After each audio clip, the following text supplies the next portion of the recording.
Disasters in Parenting, a podcast from Chicago Parent Magazine. I'm your host, Hillary Bird.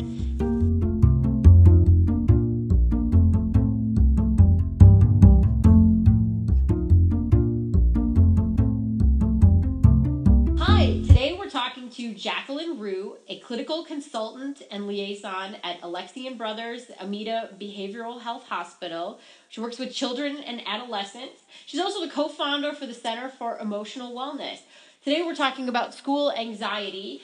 Welcome, Jacqueline. Thank you. I'm glad to be here. So tell us a little bit about what it is that you do, because you work a lot, like we said, with children and adolescents, and you work with parents and help them and their kids through that kind of anxiety. So we'll talk a little bit about what it is that you do first of all. I work a lot with families. I work a lot with parents on parent coaching, as well as provide a lot of trainings to local school districts, as well as I do a lot of parent universities. One of my passions is working with families and helping parents in particular navigate the difficult times. What we're noticing is trends that children are reporting today, experiencing more anxiety, both at school as well as in the home environment. What's really the biggest difference between clinical school anxiety and, oh my God, I just don't want to go to school today? I think sometimes we have to look at what's motivating the behavior. When children are anxious, typically we see things like they're overwhelmed, they're having a hard time managing their stress. Children that have anxiety, as well as adults, will often use phrases like, I just can't do it, it'll never get better, it's always like this, it should have been different. They get very stuck in their thinking. A lot of times black and white patterns can exist. Children that just don't want to go to school, a lot of times it's an issue with motivation, as well as maybe there's other factors that they would rather be doing. Uh-huh. For instance, when kids are having a hard time getting to school, I often ask parents, what would they rather do, or what are they doing when they're not at school? Maybe playing video games, or they're on their phone, or spending time with mom or dad. Those kids may have other motivators rather than going to school. So for them, it might not necessarily be anxiety. It's just, hey, I want to stay home and play video game. Or it might be both. For some kids that have school anxiety, other patterns can manifest. For instance, a child may have a hard time going to school. They stay home with mom or dad, and during that day, they end up getting a lot of extra attention from mom or dad, or they end up watching TV. Through that, sometimes patterns can manifest such that kids with school anxiety will develop other motivators to stay home. Is it easy for a parent to recognize that kind of anxiety? Typically, anxiety, especially school anxiety, is worse on Mondays. A lot of times kids have a hard time transitioning from the unstructured time of the weekend into the week. So if your child does have school anxiety, you'll often notice it's especially challenging the mornings of Mondays, or any day that there's been a break, following a break, or a day off of school. And typically I encourage parents to stay consistent, to stay calm. And the key for parents is to work on managing their own anxiety when they're responding to their children. Do you find that it is not necessarily hereditary, but that it can be passed on? That, hey, if I have a lot of anxiety, that my kids pick up on that, then they have a lot of school anxiety? Yeah, I mean, sometimes for some of our kids and for some of us, it can be, we're more prone to be more sensitive, or more prone to have anxiety. And really, I believe everybody experiences anxiety to some degree. I've actually moved away from using the term anxiety and using terms such as discomfort or stress. You want to be mindful of how you respond to kids with anxiety. 3 things, for instance, that do not help anxiety are reassurance, distraction, and avoidance. If you notice your child has anxiety, you want to avoid a lot of excessive talking, a lot of reassurance, and developing avoidance patterns. Are you finding that parents typically say, that they want their kid to be happy. Right. To be happy. I want my child to be happy. Right. How is that, is that sort of manifesting itself too, in terms of, wanting your child to be happy and making sure that they're not too anxious? One of my goals is teaching people to be comfortable being uncomfortable. Uh-huh. I teach people to sit with their discomfort and manage it, and it will pass. And I work a lot with parents on identifying triggers to their own anxiety and things about their parenting that cause them to be uncomfortable. For instance, if I know I have a hard time when my child's unhappy, I might be prone to say things like, are you okay? I have to be mindful of me questioning, how is your anxiety, or are you okay, maybe leading to patterns versus saying something like, how was your day? Tell me something that was good and tell me something that was difficult for you. So how we talk to our kids, that's Right. really interesting. Yeah. To think that, the words that you say can help, I guess for better or for worse, cause it. Right. Or reinforce it. Reinforce it. I think for a lot of parents, they'll tell me, I just struggle because my child, I have a really hard time when they're unhappy. It raises my anxiety and I want to go in and fix it. For instance, I was working with a father and he recognized when his daughter approached the car from school, if she looked sad, he would frequently say, "What's wrong?" And then they would spend a lot of time on the way home talking about something that was difficult about her day. I had to work with the father to shift his way of thinking and look at every day as a day where a lot happens. And if we just focus on one of the aspects that was difficult, we're really sending a message to his daughter of things are supposed to be great all the time, and if something's wrong, there's a problem. So he shifted his questioning to when she would come to the car, even if she looked sad, he would say, "Hey, how was your day? Tell me something that was really good about today." And he would really prompt her first to find something that was positive and then move towards, okay, what was something that was more difficult? And when she would report what was difficult, he didn't spend a lot of time focusing on it. He said, "Well, how did you deal with it?" And she would report how she dealt with it, and he would then move on from the conversation. That's really interesting. I've had a couple of professors talk to me about, when you managing in an Oreo style, that you give something good, you tell people something really good that they did, or ask really good questions, and then in the middle you talk about, maybe some of the bad stuff, the things that need to be fixed, and then you give the good again at the bottom. So it's a cookie. So it's what you're saying may be kind of similar, to make sure that you don't focus just on the creamy center, that bad stuff, that they have the opportunity, kids, especially kids that you're noticing, if your kids are anxious, to, give them a lot of good things to talk about and prompt that good stuff. That's really interesting. And it's interesting. I always ask parents to identify what are their goals of parenting. And a lot of parents will tell me, I want my child to be more confident. I want my child to be more independent. I want my child to be more resilient. I want them to have some grit. And if those are the goals, then be mindful of how you're responding. So if your child does have something difficult happen in school, are you catastrophizing? Are you jumping in when you don't need to, and maybe they can solve it for themselves? I read an interesting saying the other day. It said, kids may experience a lot of chaos, but as parents, we can choose to stay in the calm and not join the chaos.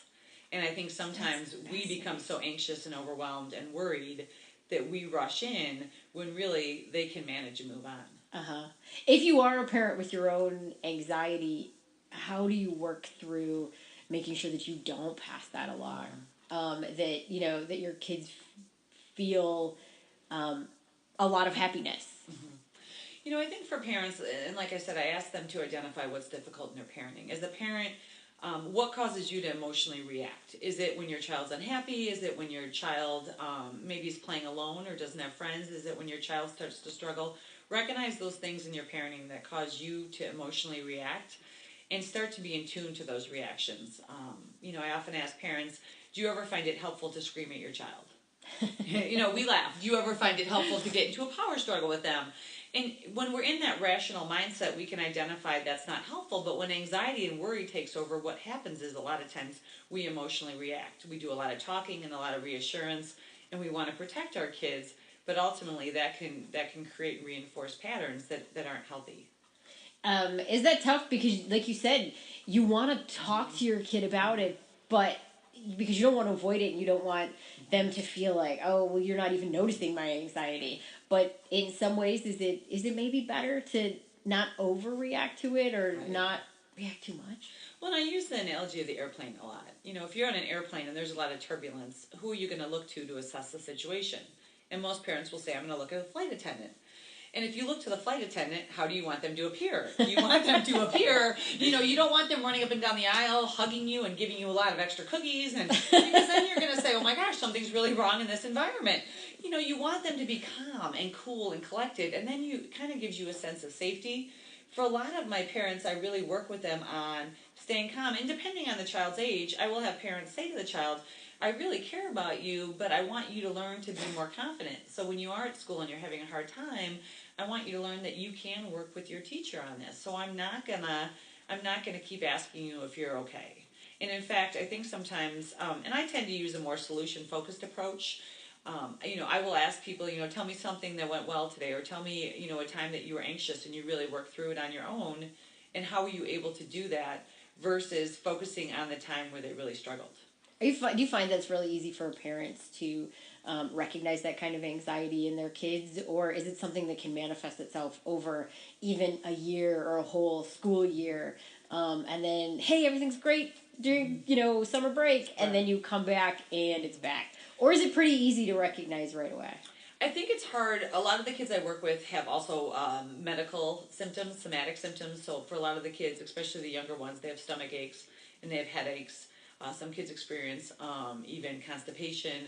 You always want to talk to your pediatrician if your child's experiencing any physical complaints, but I do find that those can be a warning sign of anxiety. And a lot of the kids I work with struggle with being overwhelmed, and they struggle communicating what they need. And so those are skills that I try to work with the kids on, as well as the parents, is having the kids practice saying what they need and when they're uncomfortable. Does this kind of anxiety show up in grades? It can. I have worked with a lot of kids that also have performance anxiety as well as social anxiety. I had one young lady I worked with, she was 8 years old, and she didn't want to go to school on days there were math tests. She was very, very stressed and anxious about her math tests, and she was worried about not performing well. One of the things I talked to her and Mom, and one of the things I noticed is Mom several times throughout the session said things like, Jackie, my daughter's really gifted and really bright. And I noticed when Mom said that the girl's face looked down. For this 8-year-old girl, it caused her a lot of fear of failure when she heard how gifted and bright she was, because in turn that created an expectation for her that she had to perform at a higher level. Wow.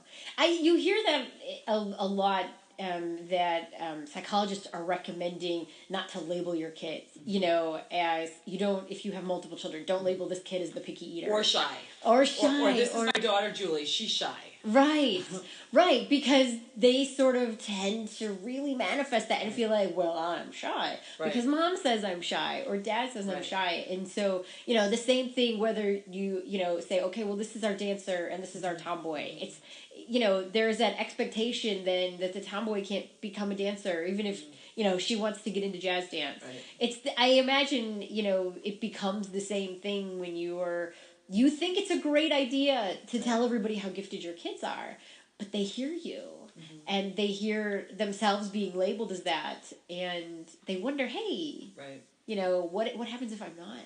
Well, and that's one thing we're really moving towards, trying to really work with kids on. You have strengths and weaknesses, and how do you hold them all together? Is it okay to have weaknesses? Is it okay to be average?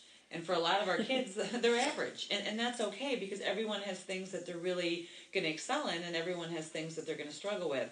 But it's important that kids hear that message, that it is okay to make mistakes. It's okay to experience failure and even have disappointment. We're going to be here for you, and we're going to support you in that. I had one mom, and she would applaud every night at the dinner table. Each child had to say something they failed at that day or a mistake they made, and they applauded the mistake and the failure. And they said, I am so happy that you had that mistake or failure today, because now you're going to move that much further tomorrow. Oh, that's really cool. A great way to learn from that and teach all the people around you. Okay, hey, I made this mistake. Make sure you don't make it too. Right. And then the other kids get to learn from those kids. That's really cool. Well, and with the kids with perfectionism, a lot of times we have them practice making mistakes. We identify what makes them anxious, and we have them practice doing the very things they fear. Oh, interesting. Like what kinds of those things? Can you give us a couple of examples? Well, for the girl that had test anxiety, we worked with her on practicing making mistakes. Her biggest fear is, what if I get a B and disappoint my parents? And so we did a lot of work around that in family sessions. But I sat with her and practiced giving her a B. I would have her do a worksheet, and I would grade it and give her a B and give it to her and walk through what that experience was like. Oh, wow. Did you find that she was able to overcome and accept a B? She was, especially, the key is always including the parents in the treatment. And the key for that was really working with Mom and Dad on being mindful of what they were praising. Rather than praising always the A, being mindful of praising the process. Because a lot of times I think as parents we have a tendency to focus on the outcome as opposed to what we really want to value or what we really want our parenting to reflect. So they started praising other things besides the A's. I had one young man, for instance, and he said, my parents, it's really important that I get good grades. And the parents said, it really, it's not. I don't know why he thinks that. And the boy said, well, when I get a B, my mom asked me what happened. Oh, no. So through that, I think it's easy to do it from a parent's perspective, because I have two daughters myself, and I think it's easy to say things like that because we get caught up in the day to day and we want our kids to be successful. And what I'm finding today is a lot of kids are hearing from schools and from home life, if you want to be successful, you will excel. But they're missing the message of you have to find your strengths, your weaknesses, and even your passions, and start to follow what are those things that you really want to do and be about. And I imagine, too, you lose the process. Like, you know, you got an A, but how did you get that A? Did you work really hard? You know, were you able to grasp the concepts of it on the test? Or, you know, the same thing with writing a paper. Did you, you know, did you do a lot of research or, you know, write a lot of poetry? That I can imagine that gets lost. Congratulations on your A. Right. Well, and you can have multiple kids in your home, and you can have, and they may all be the same or close to intelligence levels, but they can handle different things. And so a lot of times for kids, I look at where they perform cognitively, but I also look at where they are emotionally. And kids develop at different emotional rates. So for some kids, they may be really, really intelligent and they can perform really well on tests, but then emotionally they may struggle a little bit in terms of they might have a hard time self-soothing or a hard time asking for help or a hard time managing when they're uncomfortable. And because of those, we have to create different expectations. So I advise parents to create realistic expectations for their kids, not just based on their age or where they perform cognitively, but where are they at emotionally as well. Mm-hmm. And this can be really tricky too if the kids are if they physically look a lot older. I was working with a 12-year-old who looks 15, but emotionally was maybe 8. And a lot of times he would tell me that people expected him to act and function like he was 15, where really he was emotionally 8. Right. And so we have to adjust our expectations and help that child to grow emotionally. I remember my nephew is about a year and a half older than the daughter of one of my brother-in-law's friends. So he was 3 and she was 1.5. And he was talking and, you know, very verbal and very emotional. And, you know, you look at him and go, oh, okay, this is what you expect out of a 3-year-old. She was very tall at 1.5 and was the same height as him at 3, but could not communicate what you wanted her to communicate. And she, just like any other 18-month-old, would point and scream. And you sit there and you're over-expecting what you think of her. Right. And I imagine that even if you have kids, like you said, that look alike, you're expecting so much more out of that. So the kid can't control their own height. Mm-hmm. They can't control, in that case, too, what they look like. Do some of those kinds of things cause anxiety when they see adults around them have the expectation of a 12-year-old to act like a 15-year-old? For sure, and a lot of times we tend to put higher expectations on our oldest child, the oldest child syndrome. But I think when kids don't or aren't able to set realistic expectations for themselves, it creates anxiety because they feel like a failure. They feel like they're not measuring up, and I hear that from so many kids. They just don't feel like they're measuring up. And so we really work on, okay, what's realistic for you? What can you manage? You know, are you overloaded? Is there too much going on in your day?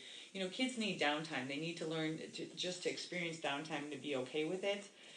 There's a lot of trends with technology. You know, back 20 years ago, parents spent a lot of time talking to their kids. You would go to a Starbucks and you would see a mom sitting with their child. Right. Well, today a lot of times, you know, you walk into a coffee shop and the child's on the iPad and the mom's on the phone. And why this is so important, because that's such a vital time to work on social skills, communication. Many of the kids I work with struggle with communication. You know, they'll struggle asking for help. And so really just making sure you spend time with your kids every day without any electronics, just having some basic downtime, because I will hear from kids more often than not, I don't get a lot of that face-to-face time. You know, everybody's busy, everybody's on their phones, and kids will tell me, especially middle school and high school, I just want someone to talk to. Oh, wow. Really? Yeah, I have kids that will come see me, and I'll say, you know, I think you're really ready to move on, and they'll say, I want to keep coming. I just want someone to talk to me for an hour, you know. And it's interesting, and we laugh, but I think as parents, and I'm guilty of this too, is I'm not always aware of how much I'm, you know, answering the phone or picking up the phone or looking at texts. You know, I'll say, well, I just need to take care of this real quick, but really that can interrupt the time that I'm spending with that child, and that can in turn cause some anxiety. Sure, because they see a phone or they see your iPad or your computer or whatever as being more important than them. Right. Wow. Is there a difference or is there a fine line between setting your child up for that anxiety and helping to set and create goals. If you sit and talk to your child as they enter high school and they say, okay, I would like to go to this college and this college. Say, okay, what are we going to do to achieve those goals, versus creating the anxiety to what happens if I don't. One thing I've learned is trying to really listen to the kids and ask them questions. How do you want to make that happen? What do you think? What do you think is a good approach? Really trying to get the kids thinking, as opposed to being mindful of putting on your wants or your desires on them. Really, really listening to what they're saying, because a lot of kids are having a hard time making their own decisions. They're so nervous about making the wrong decision, and they're so worried about failing that they in turn are trying to please others. I have a lot of boys come to me, in college and even high school, and they talk about going into engineering. Uh-huh. And I'll really start the conversation as we get more and more into the conversation. They'll say, I just don't like math and science. And I'll say, well, that's a problem. That's a problem. Why are you doing this? Well, because I want to be successful. We want kids to understand there's a million trillion ways to success. And success comes through doing something you love, determination and motivation. And how we help motivate kids is by helping them find their passions. There's so much pressure on kids today. There's so much pressure to be a good student, to excel in school. And so as parents, we can really work at having some of these conversations at home of, what are things you really like? What are things that you want to do? I want you to pick one activity to be in each quarter at school, or I want you to pick one new experience each year to have. We don't just need to do what our neighbors are doing. And it's hard because with social media, there's a lot of parent Facebook pages. There's a lot of parents talking, and parents will tell me all the time, there's a lot of pressure. What is your child doing? What do you mean your child's not eating organic grapes? Right. What do you mean your child's not in travel soccer? He's in second grade. He's falling behind. Aren't you concerned he's going to fall? As right. Parents, we get a lot of mixed messages. And so I think, really think about what your values are and what is important for your home. I had one family that throughout high school, Friday nights were family night. And you can imagine it became a problem in middle school and high school for the kids. Right. But you remember things from your childhood that were consistent and routine. And I guarantee you those kids now will look back on their childhood and they will remember family Friday nights. And that was a huge, important value for their parents. And we think about those things that we value and what we want our kids to remember when they leave our nest. Are we reinforcing those things regularly? Or are our kids going to say, if I interview a line of kids and say, what do your parents value? What do your parents find important? What are they going to say? Right. My parents value grades. My parents value family time. My parents value hard work. How do you create those expectations out of those values? You talked about those pressures too, and one of the pressures that we see consistently come up mm-hmm. is school bullying. Yeah. And does that create some of that anxiety? Is that a sole factor in some of that anxiety, or do you find you're not finding that quite as much in what you're doing? I think I'm definitely finding a lot with bullying. I'm finding a lot on the whole spectrum. So the bottom of the spectrum is kids are reporting to me they're having a hard time connecting. Uh-huh. They're having a hard time with face-to-face connecting. I worked a lot with kids this summer on, especially kids between 5th grade and 8th grade that played a lot of video games. And they found that they played an average of about 8 hours a day. Wow. And they had a hard time really connecting when it came to the face-to-face. They could connect online. They could talk online. But when it came to the face-to-face, they really struggled making connections and making friends. Also asking for help from teachers and connecting to staff at school as well. That's kind of the bottom, is just struggling with connections.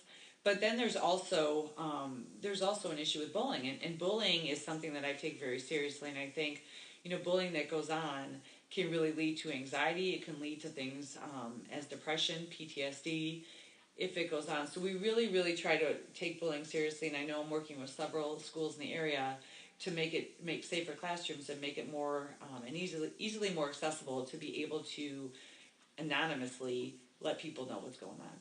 Are there ways to identify your child, even if it's a kid that you think, oh my goodness, my kid would never be bullied? They're too popular, or they've got a very strong social group, and I know these kids. Are there ways to identify bullying if you see it in your child? I think if you're concerned, part part of what parents will look for is there all of a sudden a change in behavior with the child. Is the child withdrawing? Is the child not wanting to go to school? Is the child reporting more stomach aches or more headaches? Those are warning signs that something's going on, and you want to address. If it's all of a sudden a sudden change in behavior from your child, you want to address what's going on. Is there an issue at school?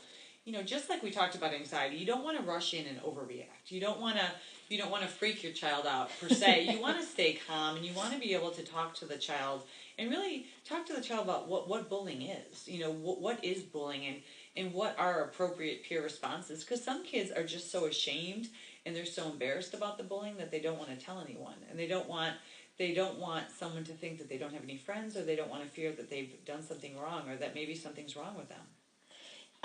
As we wrap up too, this has been fantastic knowledge. But we asked and had some parents issue some questions for us on Facebook.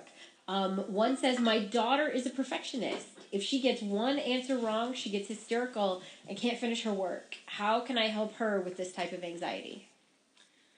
Part of, as we talked earlier with the child that has perfectionism and test anxiety, is really working with the children on it's okay to make a mistake. I had one young lady, I worked with her, and I want you to make one mistake every day. I want you to practice making mistakes, because mistakes are part of what we're working towards and getting them. And in fact, a lot of teachers are really working this into their curriculum, where they're having the kids practice making mistakes. Be mindful of black and white concrete thinking is what we tend to call it. Right. If something bad happens, it's not a terrible day. Every day is a day where good and bad things happen. But for those kids that are more on the perfectionistic side, they're quick to get all or nothing. If I fail this test, then it's all ruined. Talk your kids through the what ifs. So what if you make a mistake? So what if you get something wrong? What's the worst thing that's going to happen? And a lot of times just really talking them through and having them look at the facts versus those judgments can be really helpful. In fact, when I get kids that have a lot of anxiety and they come to me and they say, "Oh, it was a horrible day, Miss Jackie, it was a horrible day," I will actually have them sit down with a piece of paper and write a couple facts that happened each hour of the day. And then I'll have them look at the paper and they'll say, "Wow, that was just one part of my day." Uh-huh. And again, you have to modify it for younger children, but it's kind of how we react, of recognizing that this isn't the end of the world. I think that the biggest mistake I think we can make as parents is we over-respond, we overreact. We want to go in there and we want to make them feel better, but a lot of times it's about allowing children to experience discomfort and kind of working with it through their expectations. Another part, and this moves a little bit further, but if you have a child that's at home, that maybe they're at school all day and they do okay, but they come home and they fall apart. So maybe they yell, they scream, they cry. A lot of parents will tell me, well, they feel safe with me to fall apart. You just want to be mindful of how you handle those transitionary periods from school to home. You want to maybe add some structure if you're seeing those kind of behaviors. For some kids, they may need a break after school, practicing some mindfulness or some relaxation strategies. But you want to find ways to help them to transition. And if you are noticing they're screaming and yelling or crying, or they're really just releasing, putting some parameters around that and some expectations, because depending on the age, especially, for kids that are in elementary and middle school and high school, which we still see those behaviors in high school, sure, we want to make sure that we're starting to hold kids accountable, that they have choices in how they manage. Mistakes are okay. Yeah. One mistake on math homework or, Right. Your reading comprehension isn't Right. the end of the world. Right. And I never tell someone it's going to be a great day or you're going to do great on the test. I'll say, it might be difficult, or, this might be really challenging for you. How can you manage? What are things you can do? Even for younger kids, I ask them, if it is really hard, what can you do? And then I have them come up with ideas, and then I'll say, okay, let's practice those tomorrow.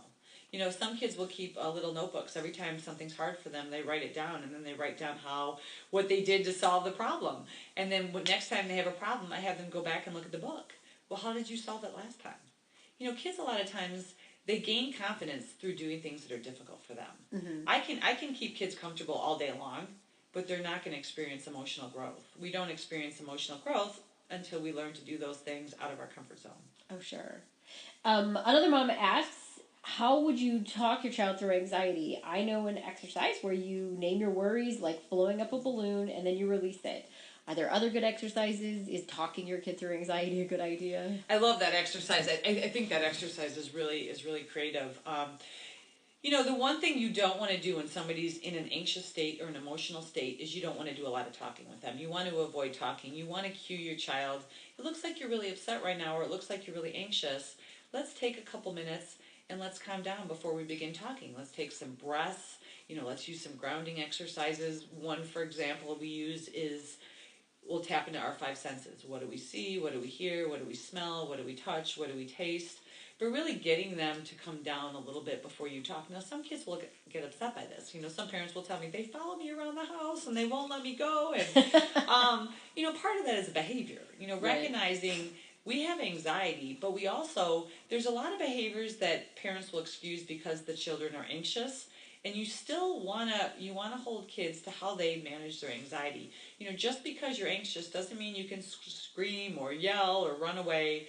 That's the behavior that happens out of the anxiety. So holding people to that and really working with them on ways to manage. But I encourage parents, if you are a talker, avoid excessive talking. Really work with kids on mindfulness, being grounded in the moment, reality checks. If you're old enough, you know, maybe elementary or middle school age, you know, we like to do reality checks. You know, what are the facts of the situation? What's really going on? What's the reality here? But with grounding, it can be really helpful to bring kids into the moment as well as parents. And so doing that exercise together can be really, really helpful. But with anxiety, a lot of times we do tend to catastrophize. So it becomes, we think about the worst possible thing that can happen. So if I'm fearful of public speaking, I'm going to go to what's going to be the worst possible thing that's going to happen. I'm going to make a mistake. I'm going to embarrass myself. No one's going to like me. And I'm going to go through those scenarios.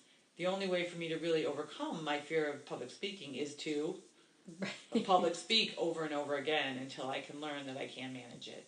Wow. And I imagine, too, that not talking through it is counterproductive to how you feel as a parent. Right. That you think, okay, I've got to talk to you so I can figure out how to fix it. Right. And that's stepping back and not saying anything and just letting your child breathe through it, I imagine feels very counterintuitive. You have to, and it goes back to the flight attendant example. Part of it is parents learning to manage their own discomfort when they're parenting. You know, as much as I advise parents, and we all do it, you know, no one's perfect. As parents, you're not perfect. You know, we're all doing our best, and we're going to make mistakes. And I always encourage parents, do not be hard on yourself. Do not go into that catastrophizing. Oh my God, I screwed up my kid. I'm making mistakes. I need to fix it. You know, every day we're doing the best we can. There is no perfect parent. We're all working on becoming better parents. But I advise parents to really work on being mindful of what they're responding to, because a lot of times allowing our children to experience discomfort and managing our own discomfort during that process can be really, really helpful. Many kids will tell me, you know, they'll be really upset in the morning and they'll go to school and forget about it. But what happens is, for the parents, we don't forget about it. We worry all day if they're okay. And when we see them at 3, we want to ask them, are you okay? How was the day? Did you have someone to sit with? And I think for our kids, a lot of times, that puts a lot of anxiety on them. And then they're concerned about talking to us. So if you really want your child to open up to you, you have to be mindful of how much you talk. Right. They've already gotten over it. Right. And how many, right. And they may have really gotten over it. Maybe for them, even if it was a really big deal in the morning, they're not still there. They're moved on. That's interesting. So the final one is, how do you get your kid to sleep when test anxiety is keeping them up at night? You know, I think it's really about having a good bedtime routine and really working on some mindfulness strategies and some calming techniques before you go to bed. If it is an issue where you're noticing a pattern, I definitely am always about including the teacher in what's going on, talking to the teacher about why there is this test anxiety. And sometimes with kids, I'll even take away the word test. You know, this is not a test. It's a review of what you already know. You know, what's going to happen. I have some teachers that will say, you know what, I'm not grading this. Because ultimately with test anxiety, it's all about the grade. And if you find for your child it's all about the grade, those are great conversations to have at home about what happens if the grade is not satisfactory. What's going to happen if for worse, and probably for a lot of kids, their worst fear is they're going to fail. And it's interesting because, like, for a lot of the kids with test anxiety, I'll ask them, how often do you fail? And one girl say never. So you're worrying every night about failing, but yet you've never failed. How is that working? But it's that unknown. Well, what if I do this time? Or what if what if? You know, you're in 5th grade. What if you fail this math test? What's going to happen? And I love talking to them about what will happen. Right. Well, then I'm going to fail 5th grade. Well, is that realistic? or then I won't get into a good college. I hear that a lot from high school kids. I won't get into a good college. Well, what's a good college? I don't know. So when I start asking these questions, it's interesting that a lot of the students, it promotes a lot of really good and healthy dialogue to figure out where their motives and where their expectations are coming from. That pressure of, like you said, what is a good college, and Right. what is, what are your fifth grade, grades going to reflect Right. when you get to that good Right. college? That's you fear that pressure. I imagine as a parent that you don't want to put that kind of pressure on your kid. You want to see them succeed, of course, but you don't want to put that kind of pressure on your kid to feel like, okay, you have to do well in the fifth grade and the seventh grade, and that a good college is, if you're not going to Harvard, or if you're not going to an Ivy League school or something like that. Well, my goodness. Right. Well, that's why I do ask parents, what kind of adult are you trying to raise? And what are some of the characteristics you want that adult to have? Think about what you want your parenting to reflect. And if you truly want your child to be more empathetic, if you truly want your child to be more compassionate, are your parenting goals reflective of that? And that's where we talk about, a lot of what I talk about is emotional reactive parenting versus goal-directed parenting. If my goal is I want my child to be more empathetic, is my parenting responses reflective of that? If my goal is I want my child to be more independent, are my parenting responses reflecting that? And that's where I think having a conversation with your kids about asking, what do you think is important to mom and dad? And it's interesting when kids start to say, and parents will say, well, that's not true. But instead of saying that's not true, I challenge parents to listen to what they're saying, because they're picking up the message somewhere. And so really being mindful of kind of what you're putting out there. And I know I mentioned yelling before, and we all get frustrated, but I think as parents, when we recognize we're starting to get to that emotional place, it's okay to take a break. And it's okay to walk away for 5 minutes and say, you know what, I'm not going to do this right now. I'm going to take a break, and I'm going to come back, and I'm going to really think about how I want to respond. This has been a fantastic conversation with Jacqueline Rhew. Thank you so much for joining us on Masters in Parenting. If you have any questions or any ideas for us, please pass them along to podcast@chicagoparent.com.